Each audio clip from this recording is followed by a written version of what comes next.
పెళ్ళైనా పండగైనా వేడుక ఏదైనా పట్టు చీరల ప్రత్యేక వేదిక వారాహి సిల్క్స్.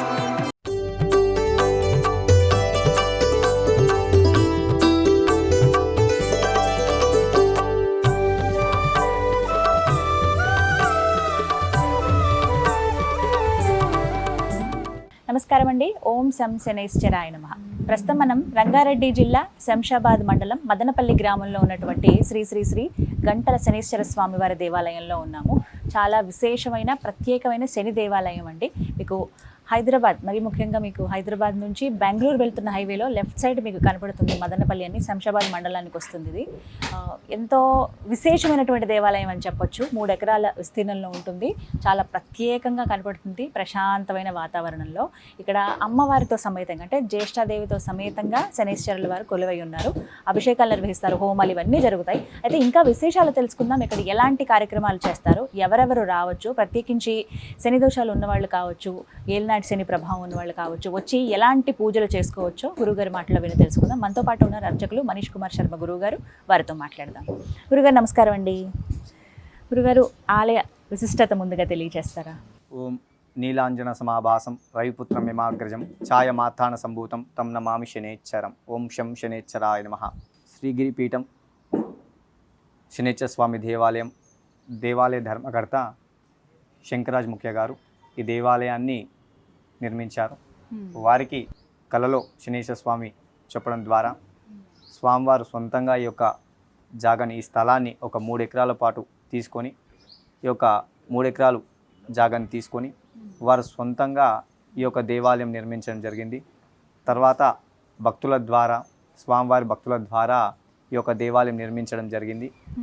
దేవాలయంలో ప్రత్యేకంగా రోజు కూడా నిత్యము ధూపదీప నైవేద్యాలు, అలాగే నిత్య అర్చనలు, నిత్యంగా స్వామివారికి తైలాభిషేక కార్యక్రమాలు జరుగుతాయి. పరోక్షకంగా ప్రత్యక్షంగా కూడా రోజు కార్యక్రమాలు స్వామివారికి జరుగుతూ ఉంటాయి.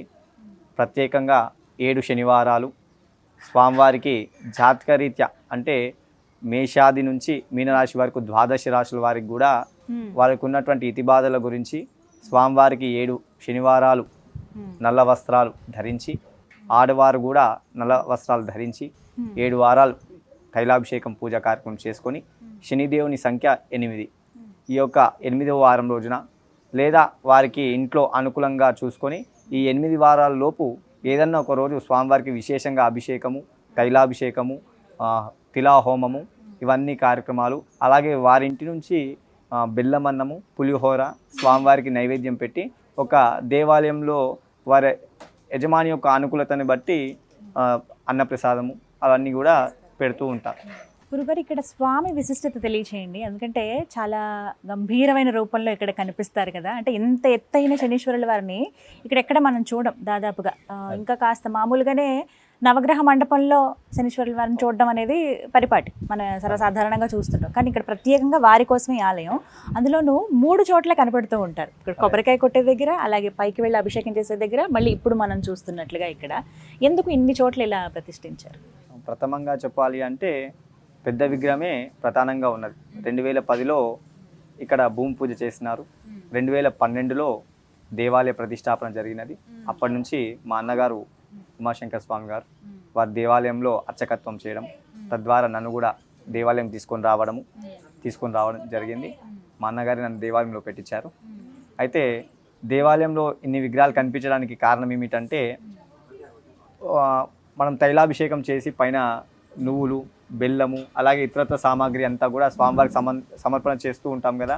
ఆ ఒక సమయంలో అభిషేకం చేసిన తర్వాత పనుల నిర్లక్ష్యం అనుకోండి, లేదా ఆ ఒక తొందరపాటులో ఏదైతే పైప్ లైన్ ఉంటుందో ఆ పైప్ లైన్లో అన్ని సామాగ్రి అంతా ఇరికి చాలా ఇబ్బంది కలిగింది. ఈ స్లాబ్ వచ్చేసి 10 సంవత్సరాలు అవుతుంది. ఒక్కొక్క నిర్మాణంకి కొన్ని ఇయర్స్ అని చెప్పి ఒక వ్యాలిడిటీ ఉంటుంది కదా. అయితే ఆ ప్లంబర్ వచ్చేసి దాన్ని వర్క్ చేసిన ప్రతిసారి కూడా ఈ షేక్ అవుతున్నారు. ఇదంతా మన స్లాబ్ అంతా కూడా స్వామివారు బాగా ఆలోచన చేసి ఇట్లా కాదు, ఇంకోటి వయోవృద్ధులు వస్తున్నారు, ఏజ్డ్ వాళ్ళు వస్తున్నారు, పైకి వెళ్ళి నూనె వేయలేకపోతున్నామనే ఒక కారణము, ఆ ఒక ఆయిల్ అని ఒక డిస్టర్బ్ కారణము, స్వామివారు ఆలోచన చేసి సరే ఒక చిన్న విగ్రహం తీసుకొని వచ్చి ఇక్కడ పెడదాం, పెద్ద మనుషులు ఎవరైతే వస్తారో వారికి ఈడ తైలాభిషేకం చేసుకుంటే వాళ్ళకు కూడా తృప్తి ఉంటుంది. ఇప్పుడు 2 అంతస్తులు ఎక్కాలి అంటే కూడా కొందరికి అనుకూలంగా ఉంటుంది, కొందరికి అనుకూలంగా ఉండదు. అయ్యో ఇంత దూరం వస్తుంది స్వామివారికి అభిషేకం చేయకపోతుంది కదా అనే ఒక కించిత్ కూడా ఉంటుంది కదా. అట్లని స్వామివారు బాగా ఆలోచన చేసి చిన్న విగ్రహాన్ని ఇక్కడ ప్రతిష్టాపన చేయడం జరిగింది. తర్వాత విగ్రహం అంటే టెంకాయ కొడుతున్నాం, టెంకాయ కొట్టి నూనె ఇదంతా అక్కడే అయ్యేసరికి కొద్దిగా వస్తున్నటువంటి భక్తులకు ఎవరికైతే ఉందో అసౌకర్యం కలుగుతున్నది. కాబట్టి ఒక చిన్నగా స్వామివారిని పెట్టేసి ఆడ టెంకాయ కొట్టాలి. రాగానే శుద్ధి అయ్యి స్వామివారికి నల్ల వస్త్రాలు ధరించుకొని స్నానం చేసి నల్ల వస్త్రాలు ధరించుకొని పూజా సామాగ్రితో పాటు అన్ని ఇక్కడ దేవాలయం ఉంటుంది, దేవాలయం ఆ స్టోర్లో ఉంటుంది. ఆ స్టోర్లో సామాగ్రి ఇస్తారు. ఆ సామాగ్రి తీసుకొని వచ్చి ప్రథమంగా టెంకాయ కొట్టి స్వామివారికి నూనె, మీరు శివుడికి నీళ్ళతో అభిషేకం చేసే స్వామివారు సంతోషిస్తాడు, అట్లా శనిదేవుడు నూనె. ఫస్ట్ నూనెతోటి స్వామివారికి అభిషేకం చేయడం ద్వారా ఆ స్వామి శాంతింపబడతాడు. అప్పుడు మనకు కూడా స్వామి శాంతింపబడితే మనకు కూడా సుఖ సంతోషాలు కూడా కలుగుతూ ఉంటాయి. అట్లా స్వామివారికి తైలాభిషేకం చేసుకోవడం. అలాగా బెల్లము స్వామివారికి ఇష్టం, బెల్లం నైవేద్యము, బెల్లంతో చేసిన అన్నము, పరమాన్నము ఇవి స్వామివారికి ఇష్టం. జిల్లెడు పువ్వులు, అలాగే స్వామివారికి సంబంధించినటువంటివి మన చెప్పులు ఉండొచ్చు, అలాగే గొడుగు ఉండొచ్చు, అలాగే కడాయి, ఇనుము, ఉప్పు ఇవన్నీ కూడా స్వామివారికి యజమాని యొక్క అనుకూలతను బట్టి ఆ ఒక భక్తుని యొక్క స్తోమత అనుకూలతను బట్టి స్వామివారికి అర్పించడము. అలాగే గోత్రనామాలు, వారి యొక్క జన్మ నక్షత్రం కానీ జన్మరాశి, నామ నక్షత్రము, నామరాశి వారు అయ్యగారికి వివరంగా చెప్పి తద్వారా వాళ్ళతోటి అయ్యగారి ద్వారా అర్చన అభిషేకం పూజా కార్యక్రమాలు చేయిస్తూ ఉంటాం. ఇలా ఇది ఒక ప్రక్రియ. కొబ్బరికాయ కొట్టి పైకి వెళ్ళి అభిషేకం చేసుకుని ఆ తర్వాత ఇక్కడికి వచ్చి అర్చన. ఇక్కడ ప్రత్యేకంగా 19,000 జపము శనిదేవుని మూల మంత్రం ఉంటుంది. ఆ ఒక జపం చేసి నల్ల వస్త్రంలో టెంకాయకి కట్టి స్వామివారి దగ్గర ప్రత్యేకంగా పూజ కార్యక్రమం చేయించి ఆ ఒక నల్ల టెంకాయ ఇవ్వడం జరుగుతుంది. ఆ టెంకాయ తీసుకొని యజ్ఞం దగ్గర 7 సార్లు ప్రదక్షిణం చేసి తల మీదకి వెళ్ళి 3 సార్లు తిప్పుకొని మీకు ఏదైతే ఇబ్బంది కలుగుతుందో, ఏదైతే ఆటంకం కలుగుతుందో, ఏ పని అయితే ఇబ్బంది కలుగుతుందో, ఉద్యోగము, వ్యాపారము, వివాహము, ఆరోగ్యము, ఇతరత్రాలు ఆ ఒక దిష్టి దోషము, నరదృష్టి పోవాలని చెప్పేసి ఆ టెంకాయని ప్రత్యేకంగా దేవాలయంలో ఇవ్వడం జరుగుతుంది. జపం చేసి ఇస్తారు. అది స్వయంగా వారంతటి వారే హోమగుండంలో వేయొచ్చు. ఎవరిది వాళ్ళు ప్రత్యేకంగా వేయాలి, ఎవరిది వాళ్ళే వేస్తారు సపరేట్ గా. ఒక వ్యక్తికి ఒకటి. వారు నల్ల టెంకాయ వేసి కాలు కడుక్కొని శివుని గుడి ఉంటుంది, శివుని గుడిలో అర్చన అభిషేకము యజమాని యొక్క అనుకూలతను బట్టి పూజా కార్యక్రమం చేస్తారు. సర్వసాధారణంగా ఉండేటువంటి సందేహం ఏంటంటే గురుగారు, శనీశ్వరుడి దర్శనం చేసుకుంటే ఖచ్చితంగా తర్వాత స్నానం చేయాలి అనేది అందరికీ ఉన్నటువంటి, అది అపోహన లేకపోతే నిజమేనా? అపోహనే. అన్ని ఇచ్చేది శనిదేవుడే. గ్రహాలు కూడా 9 గ్రహాలు, గ్రహాలకు తిరిగేసి కూడా కాలు కడుక్కుంటూ ఉంటారు. పుణ్యం కావాలి, మంచి కావాలి. ఇప్పుడు గ్రహానికి సూర్యగ్రహం ఉన్నది, సూర్యగ్రహానికి పూజ చేస్తే ఆరోగ్యం బాగుంటుంది, అలాగే పేరు ప్రఖ్యాత ఇతరతలు కలుగుతూ ఉంటాయి. అట్లా నవగ్రహాలకు ఒక్కొక్క గ్రహానికి ఒక్కొక్క విశిష్టత ఉన్నది. ఆ ఒక భగవంతునికి ఉన్నటువంటి మనం పుట్టినటువంటి సమయంలో ఆ గ్రహం యొక్క దోషం పోవాలని, ఆ స్వామి యొక్క శుభ సూచకం అంటే స్వామివారి యొక్క శుభవీక్షణ మన పైన ఉండాలని చెప్పి నవగ్రహాలకు పూజ చేస్తాం. నవగ్రహాలకు పూజ చేసి తదుపరి ఆంజనేయ స్వామికి, శివుడికి, ఇతరత్ర గ్రహ దేవతలకు మనకి ఆడ ఏవైతే దేవాలయంలో ఉన్నటువంటి దేవాలయాలకు పూజ చేసుకుంటాం. నవగ్రహాలకు పూజ చేసిన తర్వాత దానాలు ఉంటాయి, ఇవి ప్రత్యేకంగా గుర్తుపెట్టేసుకొని. ఇప్పుడు ఏ గ్రహానికి సంబంధించినటువంటి గ్రహదానము, జపము, తర్పణము, హోమము, అలాగే జపదానము, వస్త్రం ఇవన్నీ దానం చేసిన తర్వాత స్నానం ఆచరించడము, కాలు కడుకోవడము ఇలాంటివి జరుగుతాయి. మామూలు దర్శనం చేసుకుంటే అవసరం లేదు. అభిషేకం చేసినా కూడా. గత నేను 18 సంవత్సరాల నుంచి పురోహితంలో ఉన్నాను. ఇప్పటి వరకు నవగ్రహాలకు పూజ చేసుకున్న తర్వాత నేను కాలు కడుక్కోను. అవునండి, అద్భుతంగానే ఉంది. అంతే సందేహము. కానీ విషయం ఏంటంటే భగవంతుడు మనకు ఎప్పుడు శుభాన్ని కలిగిస్తాడు.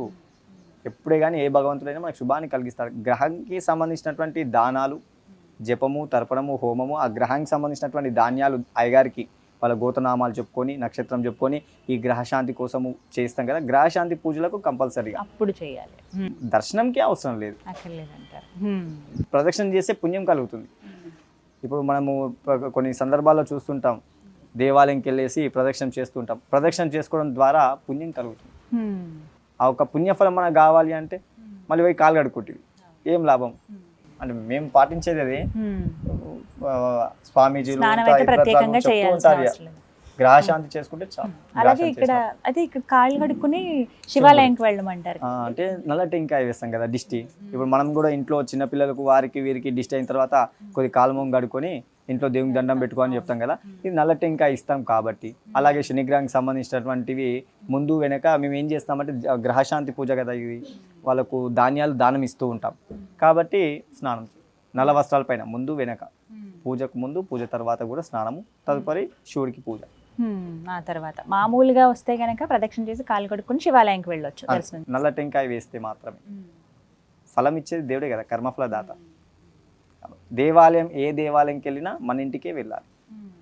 ఇప్పుడు ఈ పూజ కార్యక్రమం చేసుకుంటాం మనం, పూజ కార్యక్రమం పుణ్యఫలమే. పొద్దున ఉదయము అన్ని పనులు చక్క తొందర కంప్లీట్ చేసుకొని దేవాలయంకి వస్తాం, పూజ అంతా చేసుకుంటాం, తిరిగి మన ఇంటికి వెళ్తేనే శుభం కలుగుతుంది.